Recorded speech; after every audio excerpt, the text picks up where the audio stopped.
In brief, Naveen, what mistakes did you and your partner make, if you made any, and how quickly did you recognize them, and how quickly could you fix it? I think we made lots of mistakes. I think we all as entrepreneurs make a lot of mistakes. I think that's just part of the game. I'm trying to think. I always feel like we're too slow for some reason. We're too slow to hire quickly enough, or we're too slow to. It always feels like we're behind in everything that we do because there's always so much to do. So, for instance, I was talking with one of the investors, and I was like, well, I almost wish we'd gotten these people 2 months ago. Why weren't we doing that? And he kind of looked at me and was like, because you were doing other things back then. You kind of have the foresight, but you don't always prioritize the right things to do. And I think that's cropped up again and again.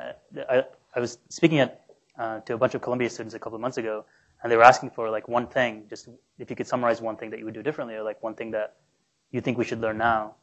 And I said prioritization was probably the number one thing. It's not something that you really learn in school, because in school you have a whole bunch of assignments that are given to you, a whole bunch of things you have to do, and you have a deadline. And you have to do all of them.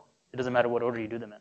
And even after that, if you go for work somewhere, you have a deadline. You just have to do it. You just have to do everything by deadline. But when you're actually going out there and doing something on your own, deciding everything about the business on your own, strategy, who to talk to, and all of these things, you have to set the priority by yourself. No one's going to tell you what to do. No one sets these deadlines. You have to decide what to do first. You have to decide what's more valuable to do, what you have the resources to do. And I think that's kind of hard. And Jose, with all the speed as well as the complexity, particularly the field you're working in, where you really hope to revolutionize the learning experience through your technologies and the application thereof, how did you recognize a mistake, or what was the mistake, and how quickly did you ascertain that?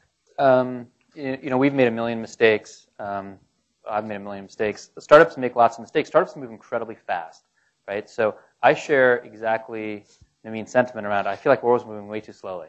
Why don't we get this done sooner, and so forth. And then when you compare us to other companies in the industry, we're moving so much faster. It's hilarious. So that's a completely kind of narcissistic thing, which is a totally healthy thing. Startups should be moving that fast, and people like Naveen and I should be trying to get them to move faster, and I'm being impatient about it. Probably the biggest single mistake that we've made has been we haven't done a good enough job of, if people weren't fitting, we just hired the wrong person, or they just, whatever wasn't working out, we took, we're just a bunch of softies. We took way too long to replace that person. And, that's like a corporate America thing. Keep someone around for a year and see if something else opens up and maybe they'd be a good fit for us.